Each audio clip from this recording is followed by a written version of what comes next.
The palace gates stood still. The guards did not move. But inside Buckingham Palace, history was cracking.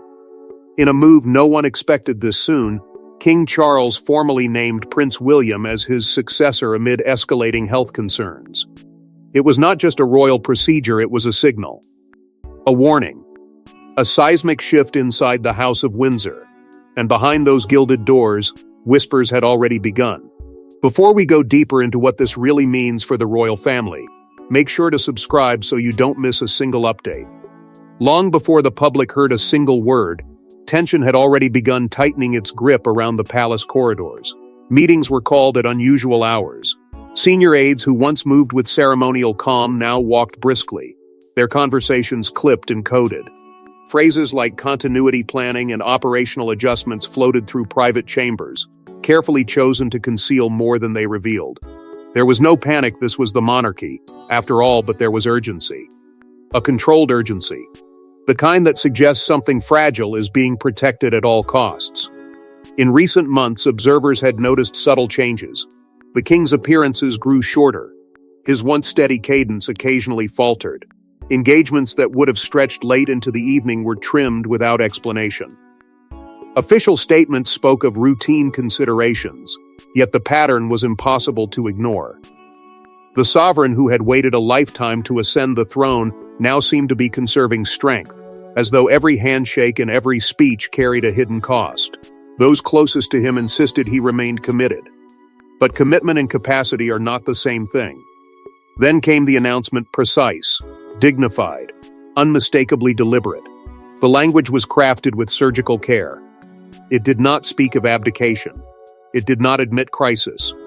Instead, it emphasized stability, foresight, and the seamless safeguarding of the crown. King Charles, in his own measured tone, affirmed his confidence in his eldest son, naming Prince William as his successor, in a manner that felt less like tradition and more like preparation.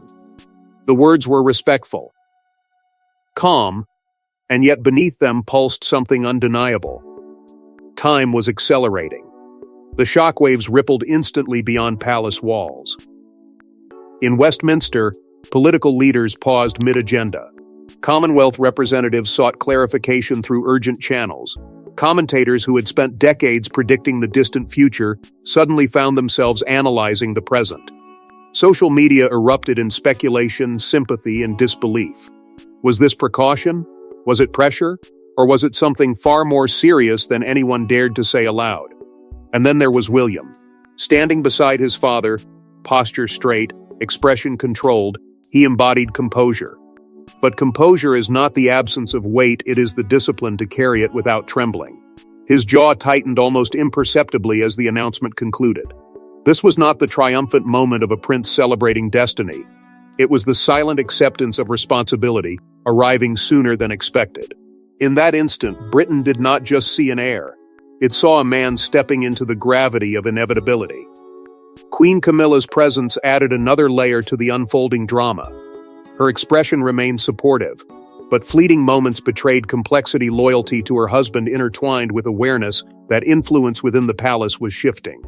Every glance, every subtle pause, seemed to acknowledge that this decision altered more than titles. It recalibrated power itself. Yet one question lingered, heavy and unanswered. What forced the king's hand so suddenly? Monarchs do not accelerate succession without reason. They endure. They persist. They adapt. For Charles to make this move now suggested conversations and considerations, far deeper than the public could see. And as the nation struggled to interpret the announcement, a quiet realization began settling in. This was not merely about preparation. It was about protection. But while the public absorbed the news, insiders knew this decision had been building for far longer than anyone realized. For months, the cameras captured only smiles and ceremonial waves. But inside palace corridors, doctors moved quietly. Appointments were rearranged. Engagements shortened. The king's once tireless schedule began shrinking. What the world saw as routine adjustments was, in reality, a calculated effort to shield the monarchy from uncertainty. And as King Charles faced his private battle, he began confronting an unthinkable question. Was the crown slipping from his grasp? At first, the changes were almost imperceptible. A postponed appearance here. A delegate sent in his place there. Official bulletins spoke of minor considerations and temporary adaptations, language polished to perfection. But those who study royal rhythm understood that something fundamental had shifted. A sovereign who had once insisted on personal presence now allowed others to carry the ceremonial weight. It was subtle, strategic, and deeply telling. Patterns do not lie, and within those patterns, insiders began tracing the outline of a truth too heavy to acknowledge publicly. Behind closed doors, consultations intensified. Royal physicians were granted extended audiences. Constitutional advisors reviewed contingency frameworks that had long gathered dust in confidential archives. These were not panic-driven measures. They were deliberate calculations. Every discussion circled the same fragile axis continuity: how to protect the institution without exposing its vulnerability, how to preserve strength while confronting weakness. The monarchy has survived wars, scandals, abdications, but health is an adversary no strategy can command. For King Charles, the emotional toll cut deeper than any public statement could reveal. He had waited decades for the crown. Decades of preparation, of restraint, of existing as heir rather than sovereign. His reign was not merely a title, it was the culmination of a lifetime defined by patience. And now, just as he began shaping it in his own image, fragility threatened to interrupt the story he had long envisioned. The cruel irony was impossible to ignore. After so much waiting, time itself felt impatient. Duty pressed against legacy in a silent battle within him. Step back too soon, and risk appearing diminished. Hold on too tightly, and risk destabilizing the future. The weight of history bore down heavily. He had witnessed the final years of his mother's reign, the delicate balance between devotion and decline. He remembered the quiet adjustments, the subtle transfers of responsibility, the unspoken awareness that even monarchs are mortal. He feared repeating that chapter not out of vanity, but out of love for the institution she had protected so fiercely. In those private hours, Queen Camilla became more than consort. She was anchor and interpreter, the steady voice in moments of doubt. She understood the emotional cost of the decision forming in his mind.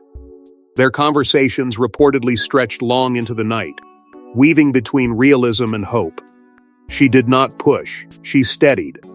And in that steadiness, Charles found clarity. The crown must endure beyond the individual who wears it. That truth, both comforting and devastating, began guiding every subsequent step. Then came the meeting few outside the palace will ever fully understand. Senior advisors gathered. Succession frameworks were no longer theoretical, they were practical. The question was not whether Prince William would ascend one day. It was whether the groundwork must begin now. The air in that room carried more than protocol. It carried the awareness that a generational pivot was inching closer than tradition preferred. Meanwhile, William's presence quietly expanded. High-level briefings included him more frequently. Diplomatic engagements bore his imprint. Responsibilities once handled exclusively by the king gradually found their way to the heir's desk. To the public, it appeared as mentorship. To insiders, it felt like preparation. A careful, almost invisible shifting of gravity.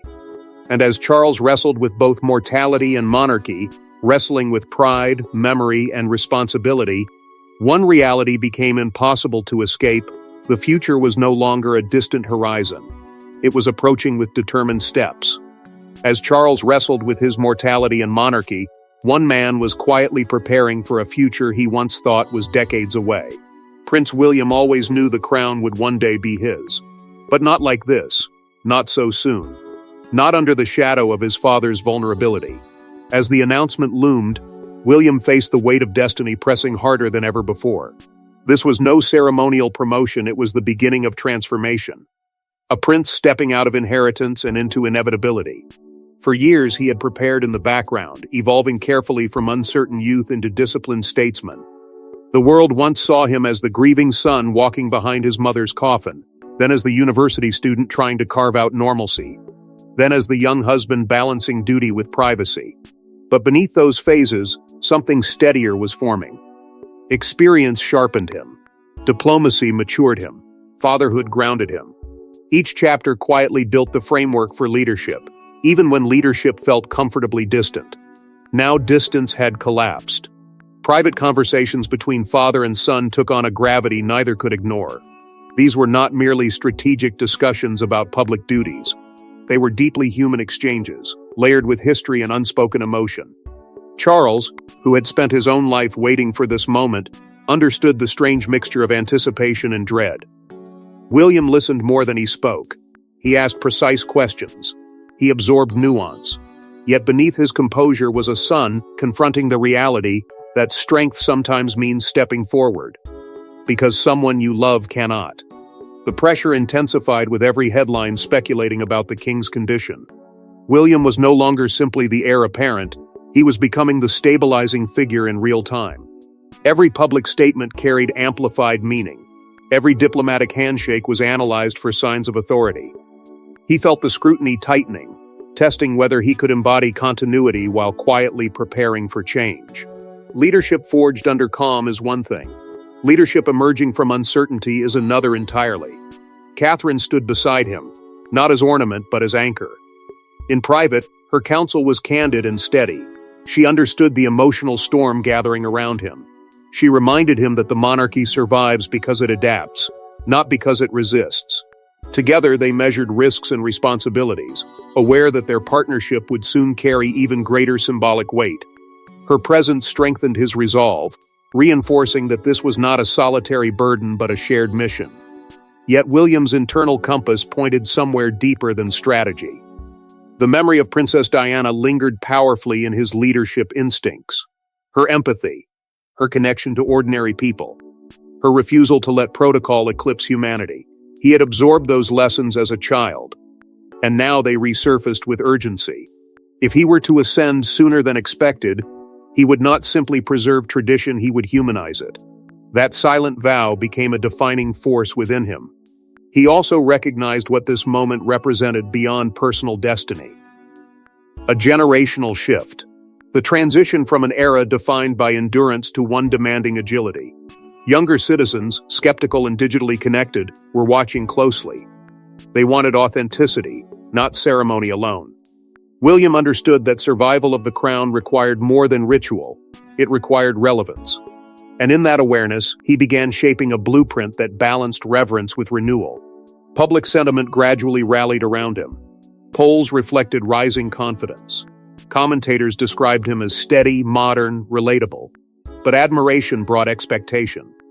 The higher he rose in public esteem, the narrower the margin for error became. Support can be empowering. It can also be suffocating. William felt both. As he stepped more decisively into high-level matters, the transformation became unmistakable. The prince who once anticipated decades before true authority now stood on the threshold of accelerated responsibility. He did not celebrate it. He absorbed it. Quietly. Resolutely. Yet succession is never just about crowns and ceremonies, it is about power, perception, and those left standing in the shadows. Behind every royal announcement lies an invisible battlefield. Courtiers whisper. Advisors maneuver. Loyalties are tested. King Charles' decision did more than name a successor, it disrupted delicate balances within the monarchy. Some saw stability. Others saw opportunity. And in the quiet war rooms of royal strategy, a new hierarchy was already forming. The moment the declaration echoed beyond palace walls, internal recalculations began. Senior aides who had long anchored their influence to Charles subtly adjusted their footing, aligning themselves with the gravitational pull of William's rising authority. Conversations shifted tone. Access shifted value. Those who once filtered information to the heir now found themselves reporting to him with increasing urgency. It was not betrayal. It was survival. In a monarchy defined by continuity, proximity to the future is power. The constitutional implications hovered heavily over every private exchange. Early succession preparation is not merely symbolic, it activates dormant frameworks, contingency pathways, delicate legal thresholds. Advisors revisited protocols designed for crisis, weighing how much readiness could be displayed without signaling instability. Too little preparation risked chaos. Too much risked panic. Every memo carried political undertones. Every briefing balanced transparency with restraint. The crown must appear immovable, even when internal gears are turning at relentless speed. Within palace walls, tension sharpened between two philosophies. Traditionalists argued that change must unfold slowly, reverently, preserving ritual above all else. Modernizers countered that hesitation could erode relevance. William, they believed, represented evolution, leaner operations, clearer communication, a monarchy less insulated from public scrutiny. Charles's decision accelerated this debate. What had once been theoretical became immediate. The institution now stood at a crossroads between preservation and transformation, and neither path was free of risk. Beyond Britain, Commonwealth leaders monitored the shift with cautious calculation. Officially, statements radiated confidence and unity. Privately, concerns surfaced about continuity, diplomacy, and stability during transition. The monarchy serves as more than ceremonial figurehead across these nations. It embodies historical ties and political nuance. Any sign of uncertainty reverberates globally. William's readiness mattered not only to Britain, but to a broader network of relationships delicately maintained over decades. Inside the royal household, Camilla's role began to recalibrate in subtle yet undeniable ways. As Charles' closest confidante, her influence had grown steadily. Yet with William stepping forward, attention inevitably drifted toward Catherine. Public fascination shifted. Advisors recalibrated messaging. It was not a clash of personalities, but a quiet redistribution of symbolic weight. The monarchy thrives on perception, and perception was evolving in real time. Beneath all of it simmered an unspoken rivalry not between individuals, but between eras. Charles represents continuity shaped by patience, intellect, and steadfast devotion to tradition. William symbolizes adaptation, streamlined relevance, generational renewal. The challenge was ensuring these identities complemented rather than collided.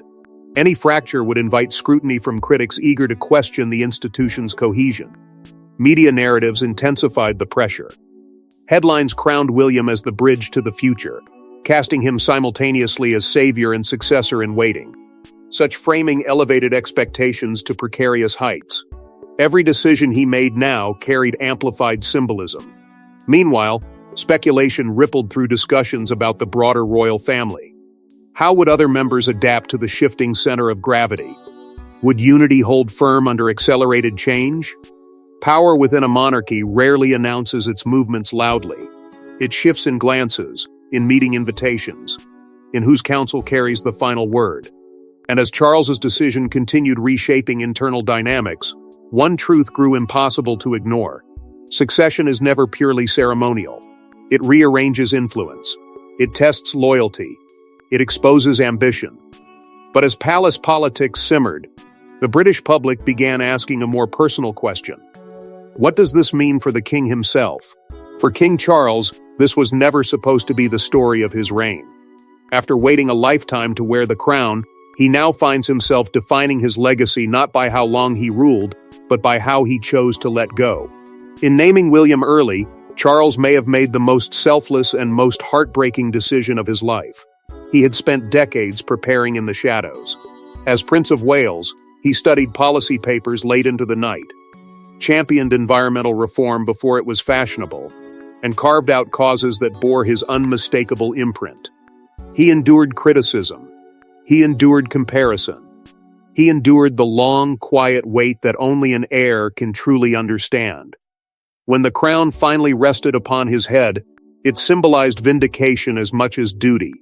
It was the fulfillment of a destiny delayed. And yet, almost as soon as he began shaping his reign, he was confronted with the possibility that its duration might not match his devotion. There is a profound symbolism in choosing to strengthen succession while still sovereign. Monarchs throughout history have clung tightly to power, even as age or illness dimmed their capacities. Charles understood that temptation. Authority once held is not easily loosened. But he also understood something deeper, that the crown is not personal property.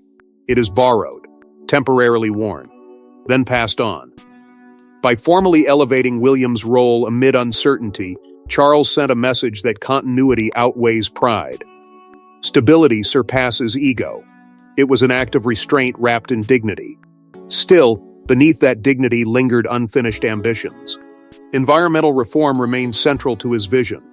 Social initiatives close to his heart had only begun gathering momentum. He had imagined years of influence, years to recalibrate the monarchy's public engagement on his terms. The thought of stepping back, even partially, carried the ache of incomplete chapters. To relinquish momentum willingly requires extraordinary resolve. And Charles, seasoned by decades of patience, summoned it once again. Watching William step into greater prominence stirred a complicated mixture of pride and poignancy. Every confident address from his son reflected both preparation and acceleration. Charles recognized in William the strength he had hoped to cultivate. Yet recognition did not erase emotion. To witness your successor rise while you still stand is to confront time in its most unfiltered form. It is both triumph and reminder. Legacy unfolding before your eyes can feel like a mirror, reflecting what you have built and what you must now release. Public sympathy grew steadily. Citizens who had once viewed Charles through lenses of controversy or critique began seeing something more human. A man confronting vulnerability. A father securing his son's future. The narrative shifted from scrutiny to empathy. The king was no longer merely sovereign. He was mortal. And in that mortality, strangely, he appeared stronger. Honest. Resolute. His choice resonated because it acknowledged fragility without surrendering authority. Then came a subtle but powerful address to the nation. His tone was measured, his words deliberate. He spoke of unity, of trust in the next generation, of the enduring strength of the monarchy. There was no overt farewell, no dramatic confession. Yet beneath the calm phrasing lay unmistakable finality. In one respect, the era of solitary command was evolving into shared guardianship. He framed it not as retreat, but as reinforcement. In doing so, Charles reshaped the narrative of his reign. It would not be remembered solely for its length, but for its foresight. Not for dominance, but for discipline. By placing institutional survival above personal ambition, he safeguarded the very structure he had devoted his life to serving. Yet while Charles looks backward at his legacy, the world now looks forward to a future king poised to redefine everything. Prince William does not inherit a stable era, he inherits transformation. A digital world. A skeptical generation. A monarchy scrutinized more than ever before. And now, sooner than expected, he must prove that tradition can evolve without collapsing. The question is no longer if William will lead, but how boldly he will reshape the crown. He understands that survival in this century demands precision. The era of sprawling royal households and distant mystique is fading. In its place, William envisions a streamlined monarchy, focused, disciplined, intentional. Fewer working royals. Clearer roles. Less excess, more purpose. This is not about diminishing grandeur, it is about sharpening relevance.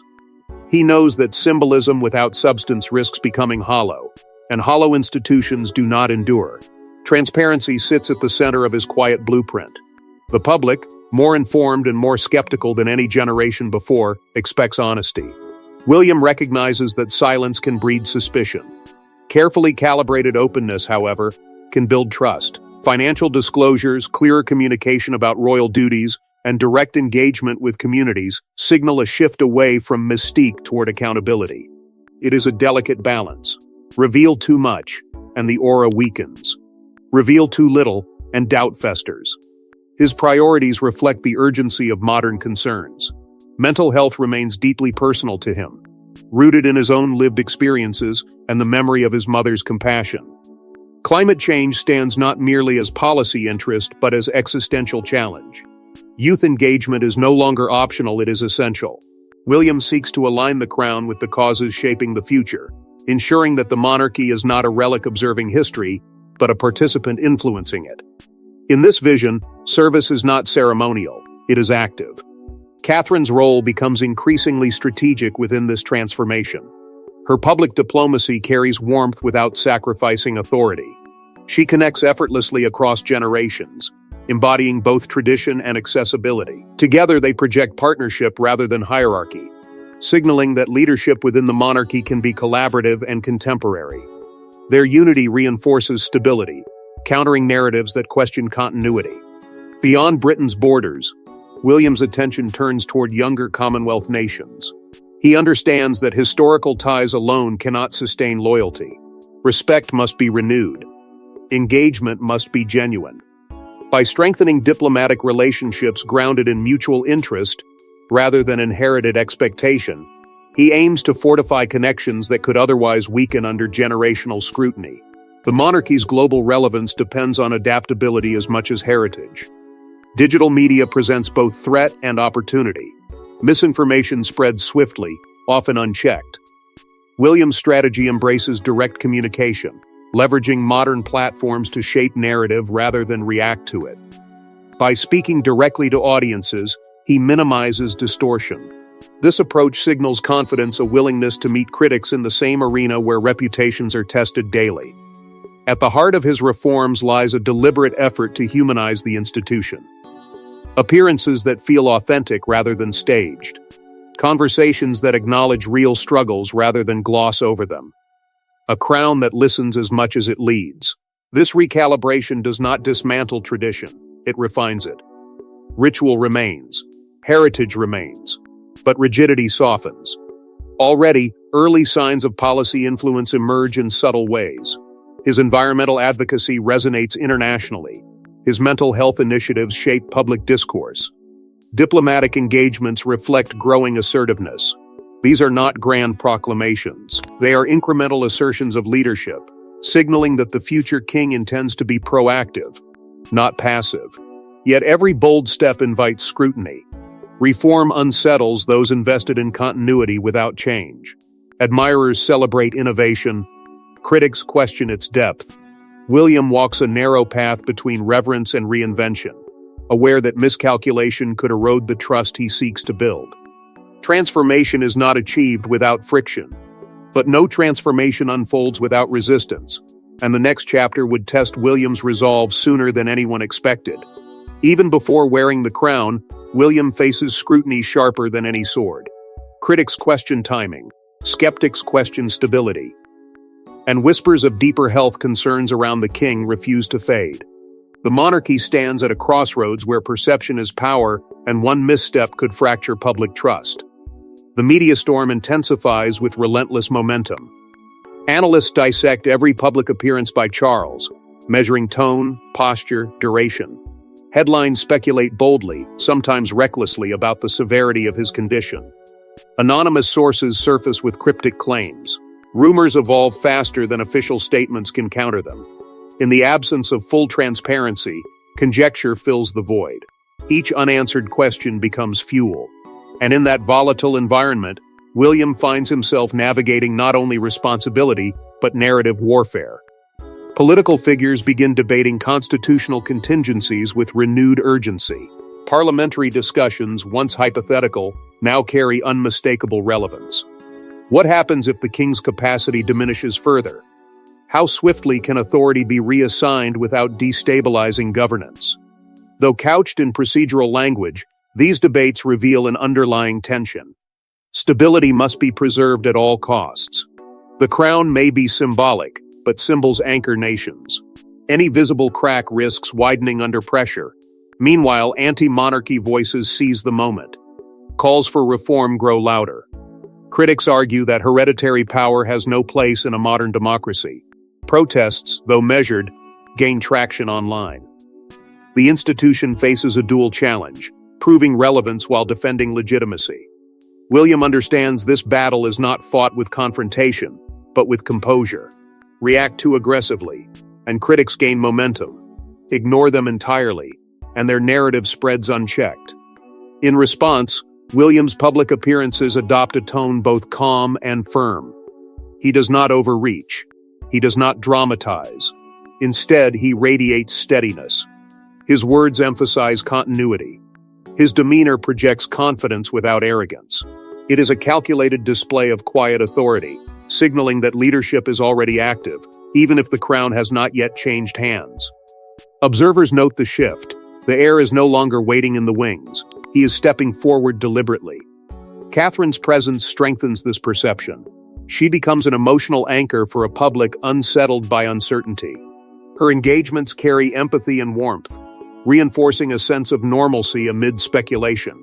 Together, they embody unity, a partnership suggesting that the monarchy's next chapter will not be chaotic, but cohesive. In moments of national doubt, symbolism matters, and their partnership becomes a reassuring image of balance. Then comes a pivotal national address. Not dramatic, not defensive, simply clear. William speaks of service, of continuity, of unwavering commitment to the nation's stability. He acknowledges concern without amplifying fear. He honors his father's strength while subtly reinforcing readiness. The message lands with precision. Markets steady. Public discourse softens. Confidence begins to rebuild. International leaders voice support, emphasizing trust in Britain's constitutional resilience. Diplomatic channels affirm continuity. The global stage watches closely, yet cautiously optimistic. The monarchy, often viewed as ceremonial, demonstrates strategic steadiness under pressure. Approval ratings, surprisingly, begin climbing. In times of uncertainty, decisive reassurance can unify rather than divide. Still, beneath the stabilization lies a deeper truth. The crisis has accelerated something irreversible. William has been tested before coronation, tempered by scrutiny rather than ceremony. The monarchy has endured a trial by perception and emerged more cohesive than many predicted. And as the nation steadies itself, one final truth becomes clear. This moment was never just about health, it was about destiny. The crown does not fall, it transfers. Quietly. Relentlessly. Inevitably. King Charles's decision marks not an ending, but a transformation. A father securing his son's future. A monarchy adapting before crisis can consume it. And a nation witnessing history unfold in real time. As Prince William steps fully into his role, Britain stands on the edge of a generational turning point. When Charles and William appeared together for the first time after the announcement, the symbolism was impossible to ignore. There was no dramatic declaration, no ceremonial spectacle designed to overshadow the moment. Instead, there was composure.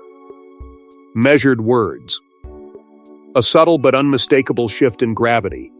Charles spoke with the steady tone of a sovereign, who understood that legacy is not diminished by preparation, it is strengthened by it. William stood beside him not as a shadow, but as a partner in continuity. The message was clear without being stated outright. The crown was steady because both men willed it to be. Public ceremonies that followed carried a new texture. Charles still presided, but William's presence grew more central. Invitations once directed solely to the king now included the Prince of Wales as principal representative. Speeches were divided. Responsibilities shared. It was not abdication, it was alignment. Observers sensed the recalibration. Influence was no longer concentrated in one figure alone, it was flowing forward, deliberately and with purpose. Then came Charles's most poignant address before stepping back from the intensity of public duty. His voice carried both pride and gravity. He spoke of service not as entitlement but as obligation. He praised William not merely as heir but as leader. Beneath the formal language, there was unmistakable emotion, a man acknowledging that his chapter was evolving. It was not farewell, but it felt like a gentle closing of one era's dominance. For a monarch who had waited a lifetime to reign, that restraint spoke volumes. William's first decisive leadership initiative followed soon after. It was not grandiose. It did not seek spectacle. Instead, it addressed one of the pressing issues facing the nation, signaling that he would not wait for ceremony to exercise influence. The move was calculated, confident, and forward-looking. Analysts described it as the first true glimpse of a reign taking shape before coronation. Supporters called it bold. Critics called it strategic. Either way, it proved one thing. The future king was no longer preparing, he was acting. Throughout this transition, the royal family presented a united front. Appearances were coordinated. Messaging aligned. Even those previously seen at the periphery of influence stepped forward in solidarity. The institution understood the stakes. Unity was not optional. It was essential. In moments when doubt could have fragmented perception, cohesion prevailed. The monarchy did not fracture under pressure, it consolidated. Across Britain, a cautious optimism began to emerge. Citizens who once questioned the speed of change now saw steadiness in its execution. Markets stabilized. Public approval reflected renewed confidence. The narrative shifted from speculation to reassurance. What could have spiraled into uncertainty instead evolved into demonstration of adaptability. The crown had confronted vulnerability and responded not with denial, but with discipline. In the quiet symbolism of father and son, one stepping slightly back, the other stepping decisively forward, history crystallized. There was no dramatic rupture, no collapse, only transition. Charles remained sovereign, dignified and respected. William emerged as the embodiment of renewal. Between them stood the enduring principle that the monarchy survives not because it resists time, but because it moves with it. The image that lingers is not one of loss, but of continuity. A king securing his legacy by strengthening his successor. A prince accepting destiny earlier than expected. A nation adjusting to change without surrendering tradition. In that balance lies the true resilience of the crown. Because in the end, the story of the crown is not about power, it is about continuity, sacrifice, and the quiet moments when history changes forever. Thanks for watching. Please don't forget to like and subscribe, and we will see you in next one.